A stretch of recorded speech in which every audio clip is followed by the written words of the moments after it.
think we should be up and running. Could someone give me a little shout out in the chat and let me know if you can see me?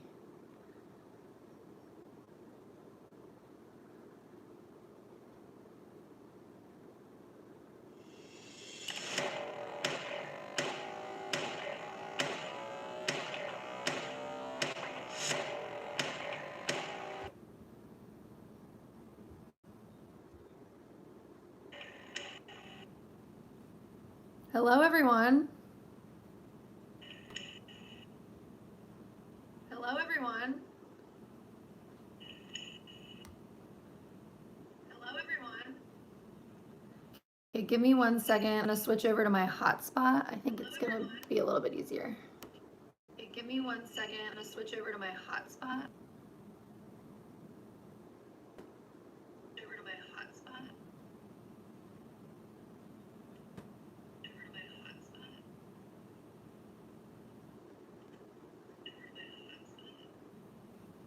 All right, I think we're good. Can somebody give me a shout out and let me know if you can see me and everything's good? Somebody give me a shout out, let me know if you can see me and everything's good. Somebody give me a shout out, let me know if you can see.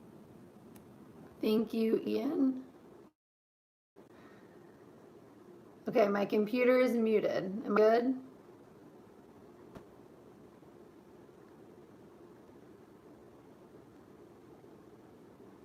All right, great. Okay. Thank you everyone for coming out. Welcome to Taylor Cummings' YouTube channel. I'm Alice Mercer and I'll be taking over today. I had the pleasure of playing with Taylor at Maryland and then again over the summer, and we also played Team USA together. So we were teammates for a very long time. And we also used to play basketball together when we were little. So we've known each other for a long time. So I'm excited to be here. And so thank you, Taylor, for thinking of me. And I think we'll just sort of get started.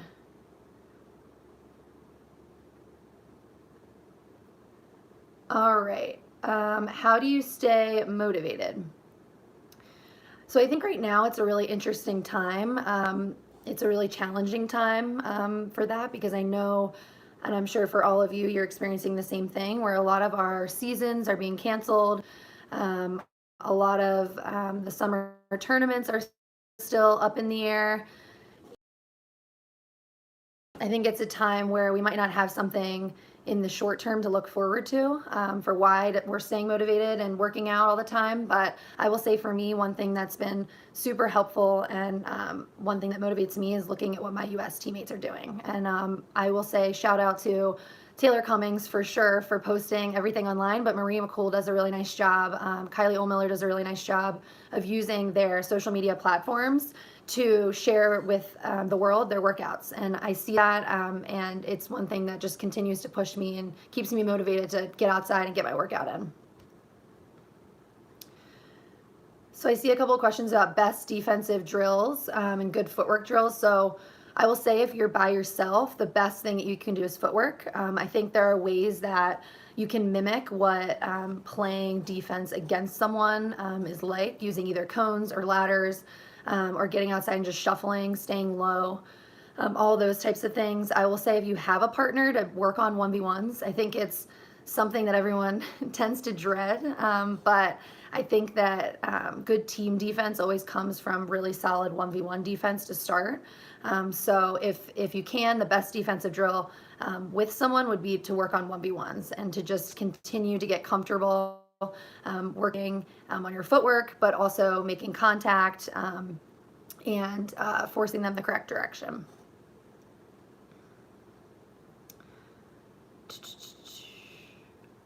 Let's see. Okay, how are you? What have you been up to in quarantine? What TV shows have you been watching? So I'm good. Thank you for asking, Kendall Washington.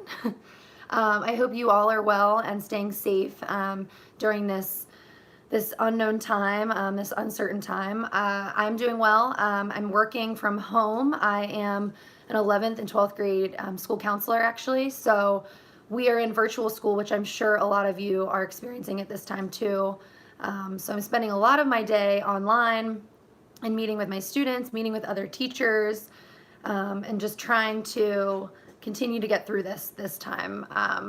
I will say I have started watching Criminal Minds, and I'm on season 6 at this time. My sister and I are watching together, and that is, I will say, the show of choice at this time is Criminal Minds. I'm not great at watching multiple shows at one time.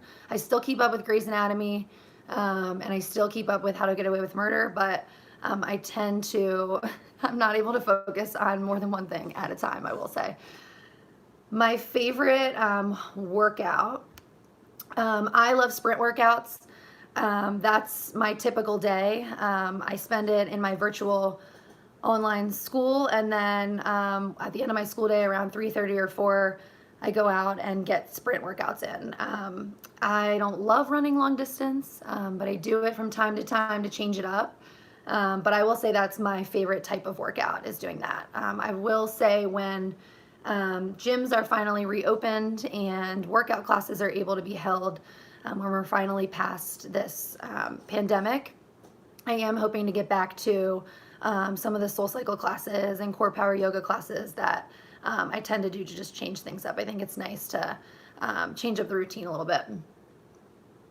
I play defense, and I started playing when I was 5. Who is the funniest person on your WPLL fight team?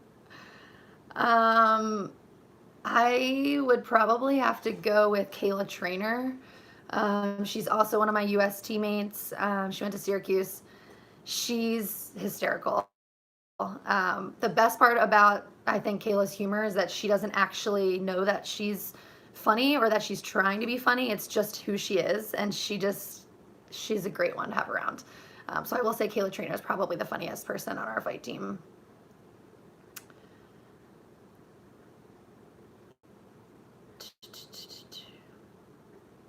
Best piece of advice you've ever gotten? I will say one thing that I think first of all, I've been blessed with a ton of really, really great coaches. I was a 3-sport athlete growing up, and in high school I played basketball and field hockey as well. And I will say across all 3 sports, and from the time I started in youth programs all the way through till high school, and then obviously at Marilyn, I've been blessed with great coaches. So I will say I have received a lot of great advice over the years. But I will say one of the best pieces of advice I've ever received, which I'm sure somewhere along the line all of my coaches echoed at some point, but Kathy Reese, the head coach at Maryland, was always great about reminding us to stay in the moment. And I think that that's probably the perfect piece of advice for this time right now, where we don't know what tomorrow holds, and we don't know what a week from now looks like or what this summer looks like. So it's really hard to plan. And for people like me, I'm a huge planner. I like to have my calendar set up and my notebook ready to go, and everything highlighted and circled. And so I will say it's a challenging time right now for someone who really likes to plan their life. But I will say that being reminded by those coaches to sort of stay in the moment and just be mindful of what's going on currently around you, I think helps keep you grounded, and helps just keep reminding me to not look so far ahead, but to really live where I am and stay where I am and make the most of the current situation.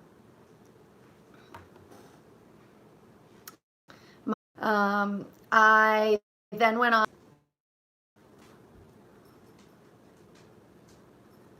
Okay. Who is better at hoops, you or Taylor? Taylor and I were a great duo, I will say. As teammates, we played AAU together, and I would say probably the best way to answer this question is really a combination of the two of us.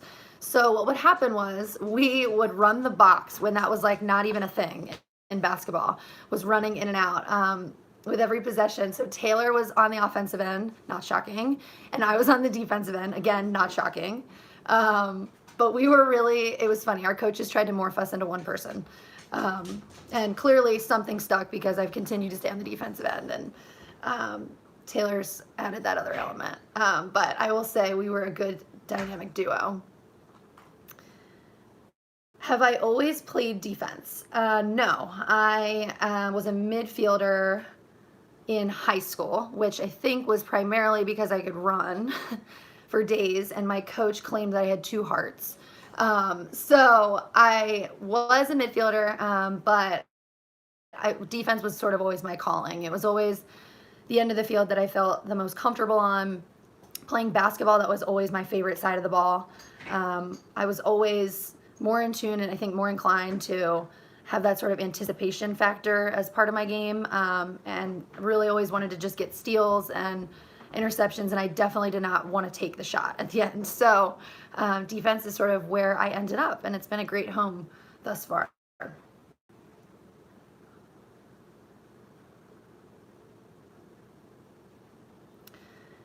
Okay, is being a female lacrosse player difficult considering that male lacrosse players typically receive more recognition for playing the sport? I will say I think that it's tough in general to be a female. Take lacrosse sort of out of it. I think that we have grown up at times in a society where we're oftentimes told, don't be too loud, or don't speak your mind, or, sit nice and straight and be ready to go and look good all the time. And I think that puts pressure on young girls to feel like they have to fit into this box. And I'm here to tell you that that is not the case. And that, that we have to live outside of that box and be unique and be ourselves. So I think at times in general, it's hard to just be a female. But I will say that in terms of the lacrosse side, I think that we've got great pioneers that are leading us, from not only right now, Taylor's a huge one that I'll mention, but I think in the past too, the Devin Wills of the world. And there's been a ton of people who've really worked to push our sport forward on the female side. I think that I'm optimistic and I have faith that we're going to get there. But I do know that at times it can be hard. But it can only be hard really if you let it be. And I think that it's all about your mindset. So I do think that while situations can be challenging and recognition might not always come, I think that, you don't do it for the recognition. You do it because you love playing. And I think that keeping that mindset and that attitude is probably the most important thing.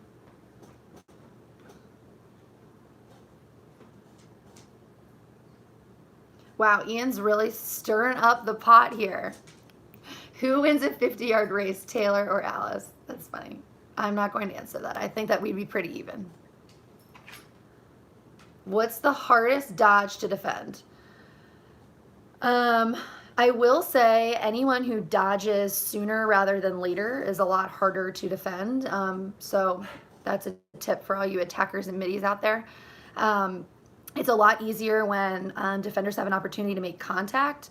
And a lot of times, I think attackers or middies don't necessarily plan further enough in advance before they dodge. And I will say that's the hardest dodge to defend is when they have a plan, they know where they're going, they dodge early, and then I would say re-challenging. So once they've dodged and maybe pulled it out, that sort of tells defenders a lot of times to take a breather.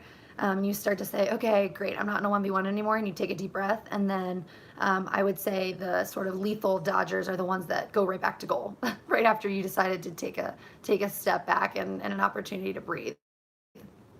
So I will say dodging sooner rather than later, and having a plan as to what you're going to do.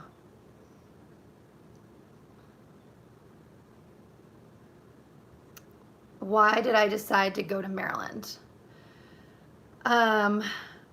I will say I didn't always want to go to Maryland. I grew up, my family, we were really big Duke basketball fans. Which I always find funny because I'm not sure how, I ended up at Maryland, but I think one of my teammates at Century High School, which is in Carroll County, Maryland, Katie Shoresman, who is now Katie Haas, who is also on the U.S. team, she went to Maryland and she was a senior when I was a freshman in high school. So all I really knew about Maryland lacrosse was her, and her being there and her experience. And our families are close, so we would always check in to see how she was liking it and how the coaches were. And Katie and her family were always people that, and still people who were just so authentic and genuine. And so everything they said I took to heart. And sure enough, it was all true and it was great. So once I eventually got onto campus and set up a visit, I fell in love. Like I feel like most people do when they go to Maryland, but I fell in love with the campus.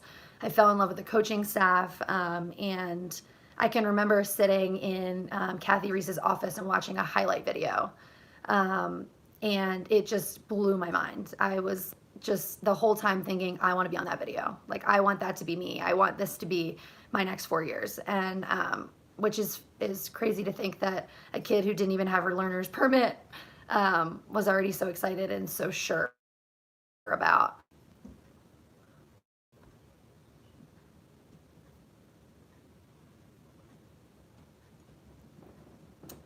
Okay. What is the greatest thing that Laurie Kenneth taught you at Maryland? So Laurie Kenneth was our defensive coordinator at Maryland.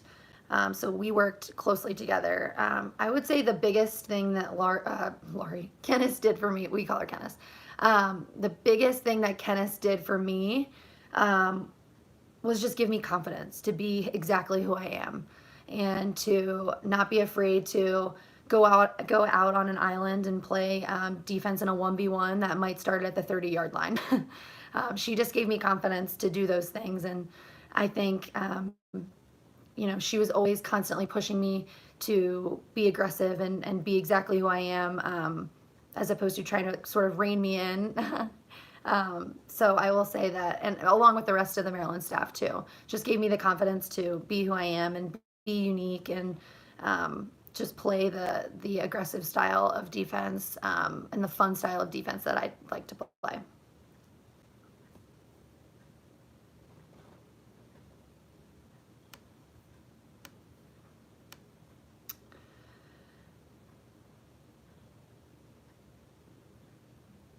Okay. Somebody's asking, do you play defense? Sorry, do you play body defense or do you go for checks?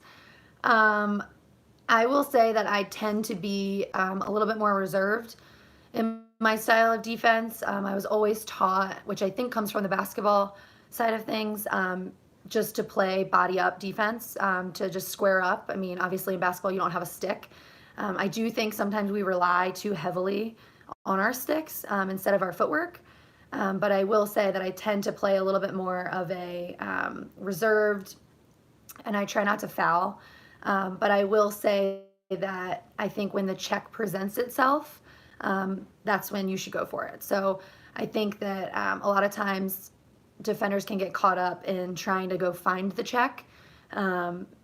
And I think that if you play really good body defense, the check will present itself to you, and at the right opportunity, you can capitalize on it.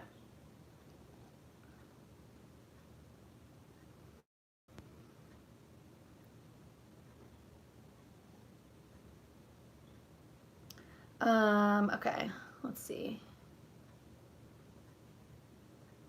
So as a kid, what was your dream college? Okay, I kind of went over why did you choose to commit to Maryland? As a kid, what was your dream college, and when did you start thinking about playing lacrosse in college? So growing up, sort of back to the Duke thing, I thought I was always going to play lacrosse at Duke, just because we loved Duke basketball and Coach K, and we were just huge Duke fans in my house. But that changed once I started the recruiting process and went to go visit Maryland. I started thinking about playing lacrosse in college. I think I always knew that I wanted to play in college since I started playing at such a young age.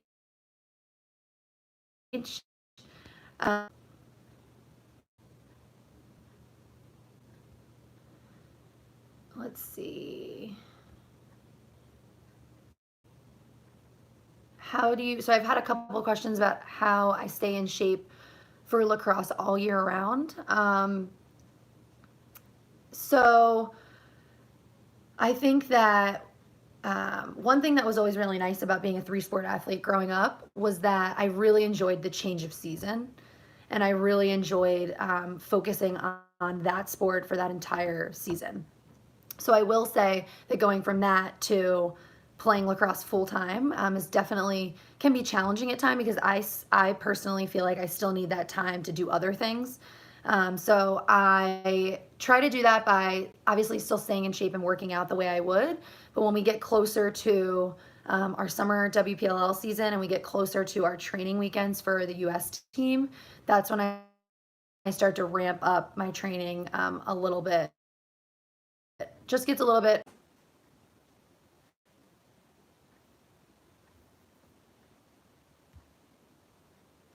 Sorry, I think I lost you guys on my Wi-Fi, so I apologize. But then I start to ramp up the training as we get a little bit closer to the training weekends and the summer season.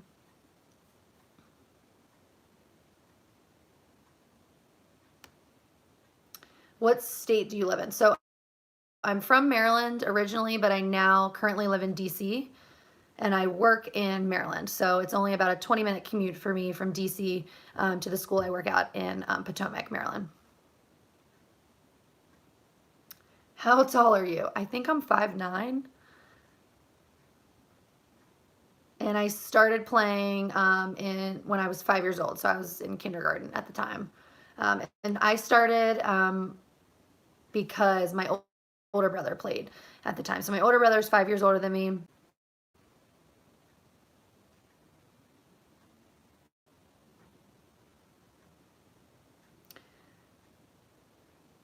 Okay.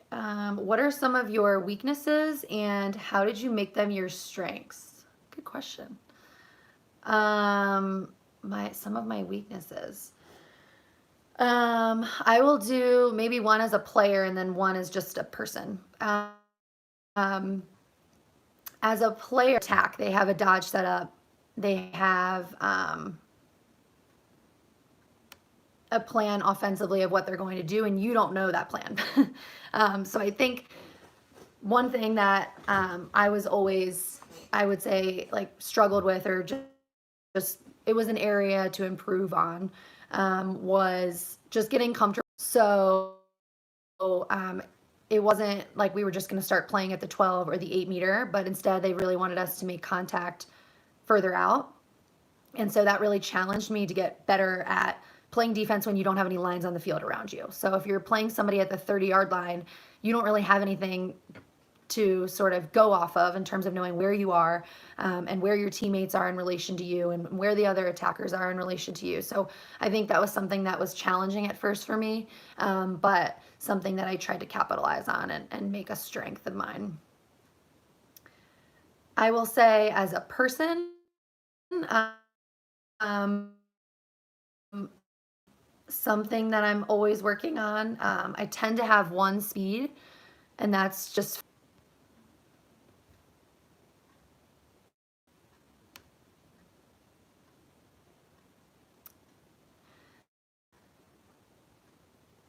okay. Okay. Like in elementary school, when you're asked what you want to be when you grow up, I always wrote, I want to be a professional athlete. And I remember one of my teachers saying to me, or maybe it was either one of my teachers or someone in my class said, well, what sport are you going to play? And I remember saying lacrosse and then realizing that wasn't an option. That wasn't something that could happen for me. So I think I immediately just said basketball. I was like, I'm going to be a professional basketball player, without knowing, because that was sort of my second best sport, I guess, at the time. But so no, I did not always know. But as soon as that dream of mine became a reality, I jumped on the opportunity, and it's been such a great experience thus far. And I'm excited for sort of where it's headed. So I mentioned the other sports I played. I played field hockey, basketball, and then I also was a cheerleader. So that's a fun fact that not a lot of people know about me. It's very easy to figure out once you know my personality and just sort of the spunkiness and loudness that I tend to bring to the room. But yes, I was a cheerleader from kindergarten to 6th grade. And then in 7th grade, I started field hockey. And the reason for it was that I knew I didn't want to be a cheerleader in high school for whatever reason. I'm not sure why. So, and my mom played field hockey for a long time. She played in high school, and then she played in a league right when she graduated from high school and continued to play in that league until she was about 40 or 45. So my mom always, with no WPLL or Team USA this summer, what are your plans? So I'm hoping that our Team USA training weekend was canceled in June, but in July we're supposed to have tryouts for the 2021 World Cup. So that's something that we actually don't know yet if that's going to be on. But we will see. I think the most important thing right now is just making sure that everyone's healthy and safe, and that we're pushing forward as a community.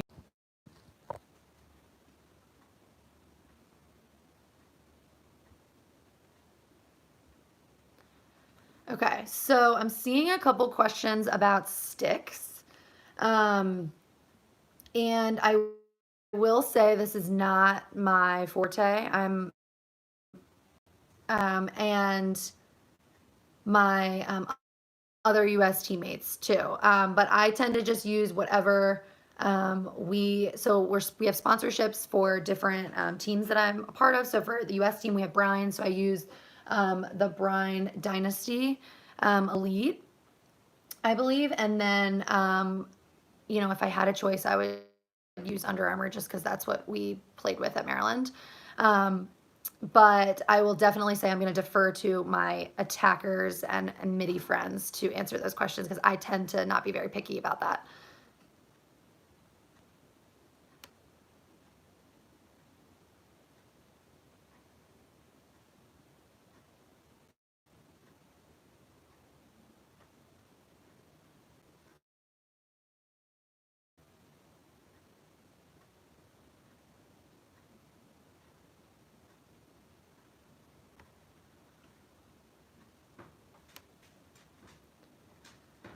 Okay, so best advice for a defender.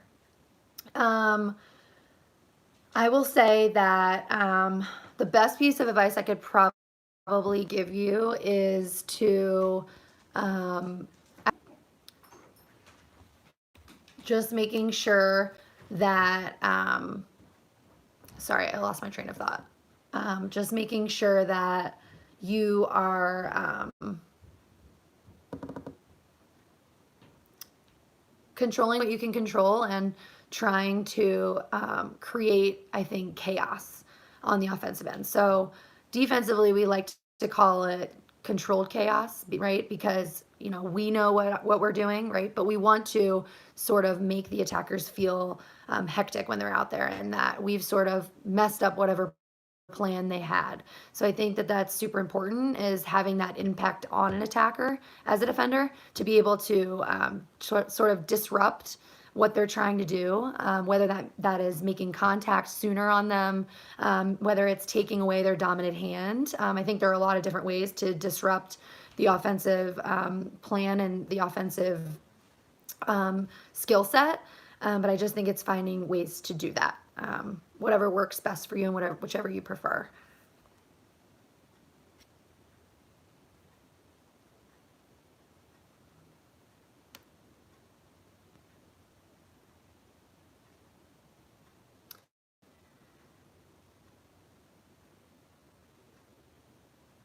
Okay, so where are you from? So I'm from Carroll County, Maryland. I'm from Woodbine, and which is not too far from Howard County, if you know where that is. But I currently live in DC, as I said before. Do you coach any teams? Are you involved with the WPL Futures? Yes. So I am a school counselor, as I mentioned, at Holy Child, which is a school in Potomac, Maryland. And I also coach the varsity lacrosse team there. So this is my first year there at the school. So this was my first season. So we only had one game before our seasons were canceled, unfortunately. But I do coach at Holy Child, and then I also coach the Capital 2023 class.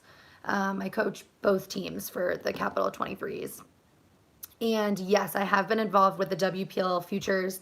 A lot of times when they run the events in certain areas, they'll just reach out to the players who are in those areas. And I think I did one in Alexandria, maybe at one point, Alexandria, Virginia.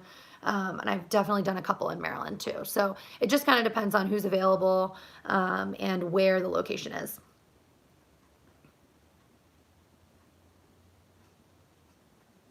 Oh my gosh. Someone's asking about my dream date. um, so I love to eat. So really the way to my heart is with food.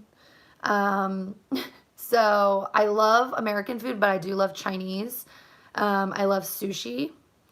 There's not a lot of food that I, won't try once.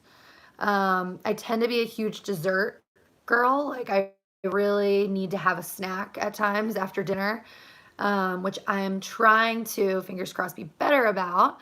I will say that I finished my Easter basket candy much quicker than I'm willing to admit to all of you. And I have continued over the last 2 weeks since Easter happened to eat chocolate and pretend that I'm just using the excuse that it was Easter. But it's been a little much, so I need to find some balance. So my dream date would definitely include some really good food, and something fun, like maybe something active. I love the beach, so depending on the time of the year, it could be some beach related stuff, but really food. That would be good. All sweets, really.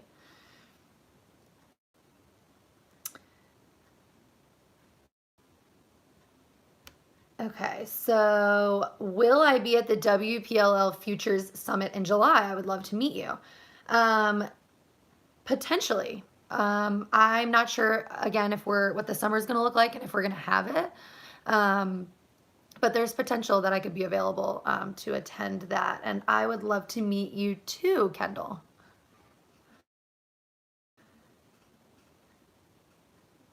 Oh, good question. Okay, Whitney is asking, is there any way to increase your field IQ right now since we are not able to actually play games? So that's a really good question. I've had a couple of my high school girls ask me the same thing. And what I've been telling them is there are tons and tons of ways to work on your mental side of the game, as well as your physical. Obviously, you can work on your individual work. So you're keeping your stick in your hand, doing footwork drills, shooting on your own, all of that stuff, partner passing, getting on a wall is super important that we don't give enough credit to is sort of the mental side of sports in general, but the mental side of lacrosse. But there's a lot that goes on between the ears, and I think the more that we can work on our attitudes and our mindset, as well as our physical skills, but I think that's only a part of it. I think to be the best athlete you can be and the best player you can be, you have to sort of have both. So I would say there are great ways to work on the IQ and the field IQ and things like that while you're not actually playing games. I think you can watch film too. I would pick a couple lacrosse players in either the college world or on the US team or in the WPLL who you would really like to mimic in terms of the way that they move on the field. So defenders, feel free to watch me play. I'm sure there's videos on YouTube and things like that, but middies, I would look at what Taylor's doing. I would look at what Marie McCool is doing. I would look at Dempsey Arsenal, all of which I'm sure you can find some highlights online of. But I think, and I think same with the attackers. I would be looking at Kayla.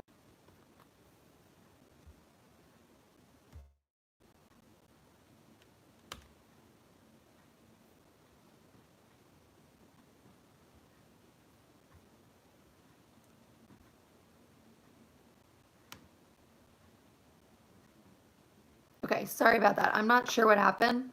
I don't know if you guys are having some technical difficulties, but I certainly think I am on my end. So I apologize. I just had to re-buffer the video. So All right, let's see. What other questions? Yes, okay. So I see some people are experiencing some disruptions in the video, and I apologize. I am as well. And so I think it is a great outlet for, like you said in your question, when you're stressed or you're feeling anxious. I think playing lacrosse or really doing anything you love, it can be a great way to get out of your own head and just play and not have to think. I will say that the school counselor in me is leading me to also remind you all that sometimes the sports that we love to play can also cause stress. So if you're feeling super anxious about a game, or maybe you didn't have a great performance and you're feeling like you're being really hard on yourself and you're really struggling, maybe you dropped a couple passes or you're just having some negative self-talk, I think that that's when it's a really good opportunity to have some other things outside of lacrosse and the other sports that you love to play as an outlet, because at times it can be hard to play a sport to de-stress when the sport itself could cause stress, if that makes sense. So I think it works sometimes. I think it's also really good for you to have those other outlets, whether it's journaling or there's some really great apps for meditation and mindfulness. I would recommend the app Calm. Heard more often sometimes than you do, and sometimes it's the stuff it's really hard to tell yourself. But I will just say that I think there are some other outlets too that you could take advantage of.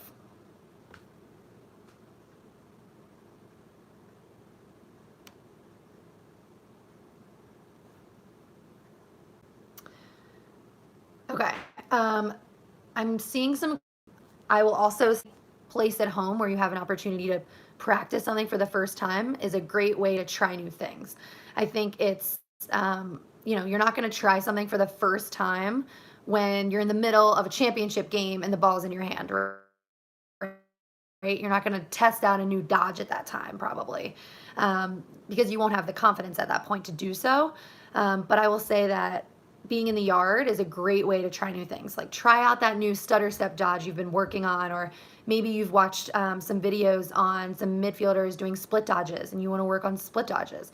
Go outside and split dodge on the trees in your front yard, or your siblings or your dog. I think who's Michelle Tumalo is great at. If you follow her on Instagram, she dodges her dog all the time, and it's a great way to work on your footwork but also your stick work. So I think there's a ton of things to do by yourself that you don't need others in order to get better. So I would say footwork for sure on both ends of the field. I will say for wall ball routines, I think there are a ton of resources out there, but I would say just working on things that make you uncomfortable is super important. That kind of goes hand in hand with the trying new things. But obviously work on your, straight up right hand, straight up left hand, but then do things that maybe you're not so comfortable with. Catch the ball off stick side and throw it there. Catch off stick side on your non-dominant hand and throw it back. I will say throw in some stick tricks. Do anything that is going to make you feel more comfortable with your Instagram. And so feel free to follow me on my Instagram account. And I also have a Twitter. Okay, so somebody has a great question about what adversity did you face in college and who or what helped you get through it?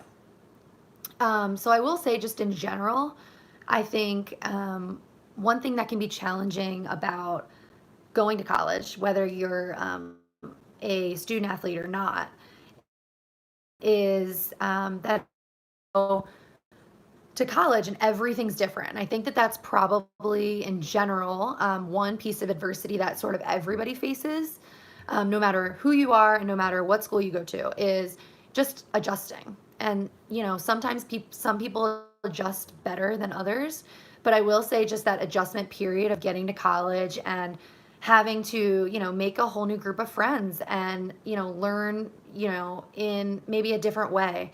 I mean, at Marilyn, I had different lectures that might have had 1,000 people in them. And I was expected to learn in a group where I had 1,000 other people in the area. You know, I had to squint to see my teacher at times, right? So, and then I had other classes that had 15 people in them. So for me, you know, you're adjusting to a whole new set of maybe learning styles and things like that. But I really think as a whole, it's adjusting to a new lifestyle and living on your own and maybe without your parents and having to figure things out on your own. I think it's always funny. The first time you get sick when you're in college is like the worst time you ever get sick, whether even if it's just the common cold, because you're used to having, you know, your parents or maybe a guardian take care of you and, you know, give you medicine and tell you, you know, eat this and drink this water and Gatorade. And they're really good about keeping you in line and so that you can get better. And I will say being sick for the first time in college can be a challenging time. And so I will say as a whole, that's sort of that piece of adversity that you can face when you go to college. And then the second part of that question is what helped you get through it? And I think it's leaning on your support system. And I think that goes for all adversity that you go through is leaning on those people closest to you who you really love and who support you, whether that's your parents or guardians or your close-knit friends, or maybe it's a cousin or another family member or sibling. But I will say leaning on the people who have been there, you know, from the beginning, who really know you well. Those are always the people who, you know, they have your back no matter what. So it's always nice to have them to help you get through that piece of adversity.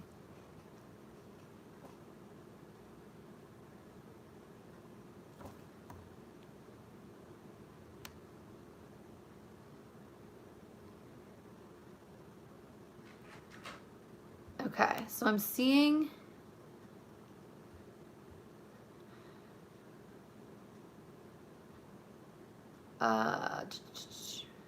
what are some good things to look for in film? So I mentioned a good way to get better in terms of your lax IQ, but also the mental side of the game is to watch some film and maybe watch some of the players you've always looked up to and try and mimic their behaviors. I will say things to look for. So if you're an attacker or a midfielder, I would look for dodges and not just specifically what they're doing to dodge, whether it's a face dodge or a split dodge or a roll dodge. But I would also look at time and space. Okay, so look at how really good dodgers will pull their defender away from the help defender. Okay, so the person who's supposed to be helping double in case they beat their defender. They're pulling, a lot of really good dodgers pull their their defenders away, and then they go and dodge. So that's creating space for them to dodge and more time to work with.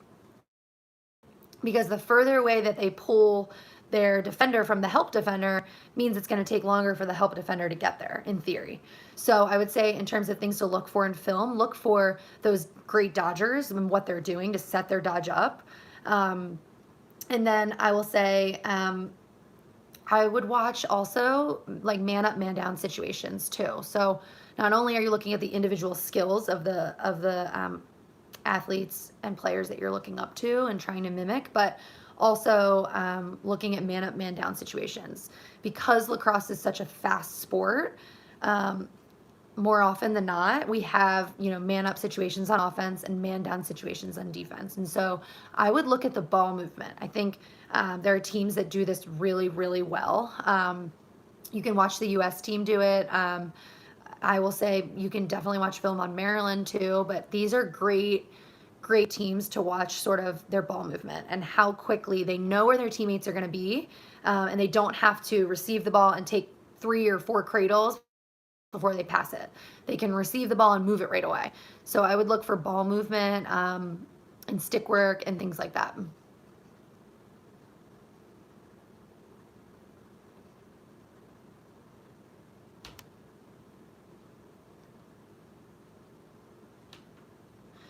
What's the biggest thing I've learned about myself during quarantine? I will say, as I mentioned earlier, that I'm always on the go. And so one thing that I've learned about myself during quarantine is that I can get bored easily. And not only can I get bored easily, but I think I'm realizing too that I don't necessarily know how to fix it right away. I don't think that, and maybe other athletes can sort of attest to this too, but I don't know that I've ever really been bored for an extended period of time because I'm always on the move. Whether I'm going to practice, or I'm, gonna go throw around my stick, or I'm gonna work out, or, I'm gonna go wherever I'm supposed to be going. I'm always on the move, whether I'm in the car or, making meals, or, whatever it is, but I'm always on the move. And I've found that I think this quarantine time has really taught me that maybe I don't know myself as well as I thought I did. And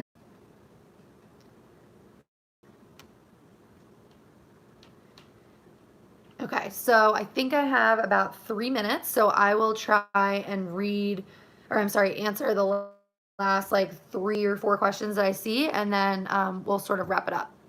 So I started playing competitive lacrosse for Checkers Elite, was my club team. In 6th grade I started, and then I switched over to M&D later on, once I was already committed. So my last, I guess it was my junior year. My junior year was the year I played with M&D. Someone's asking what one of my favorite hobbies is besides sports. I will say, and that was something I was talking about, I'm still trying to figure out what is the best way to like entertain myself right now, in terms of hobbies, because I think sometimes those sports that you love to play are your hobbies. So it's when someone asks like, what besides lacrosse do you do? And you're like, I don't even know. So I will say hanging out with friends when, the quarantine and social distancing has ended, getting back to hanging out with my friends will be really nice. I love to go to the beach in the summer. I'm such a beach girl. So I love being, in the ocean, playing beach volleyball, or, whatever it is. I love to be outside. What else? I'm trying to spend some time like self-reflecting a little bit more, and trying to engage in some of the self-care tips that I've been giving my high school students at this time. But we'll see how that goes. But I'm still working on figuring out the hobbies.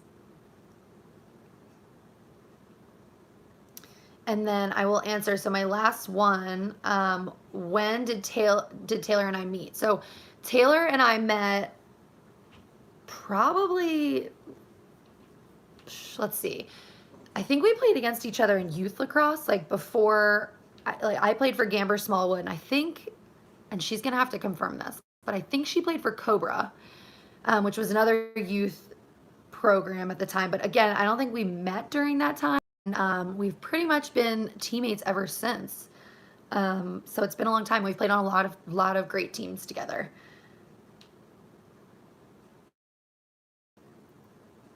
Okay, I think that's it. I think my time is up here. I'm so sorry for all of the technical difficulties. I'm not sure what was going on. I'm sure it was on my end, so I apologize. But I hope you still enjoyed it nonetheless, and inviting me on to talk with all of you. And I thank you all for being here and asking the questions. And I hope that this helped you get a little bit more of an inside scoop on me and who I am. But I'm hoping that you all are staying safe. You and your families are staying safe at this time. And feel free to follow me on Instagram.